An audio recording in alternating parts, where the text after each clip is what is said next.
আরে রহিম ভাই, কি খবর আপনার? এই তো আলহামদুলিল্লাহ। আপনার? আমিও আলহামদুলিল্লাহ। ভাবছি ঘুরতে যাব, আপনি যাবেন? সত্যি যাবেন? আমিও যেতে চাই। ওকে, তাহলে ডেট ফাইনাল। আমরা কালকের দিকেই বেরোবো সকাল ভোরবেলায়।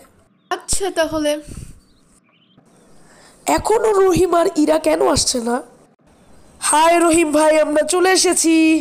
আরে আপনি কোথায় ছিলেন এতক্ষণ? এত দেরি হলো কেন আসতে? আর বললেন না ভাই, রাস্তায় এত জ্যাম। আচ্ছা, ভাবিরা কোথায়? এই যে আপনার ভাবি। আসসালামু আলাইকুম করিম ভাই, কেমন আছেন আপনি? ওয়ালাইকুম আসসালাম ভাবি। এই তো ভালো। আপনার কি খবর? এই তো আমিও আলহামদুলিল্লাহ। সবাই পার্ট 2 দেখার জন্য সাবস্ক্রাইব করো।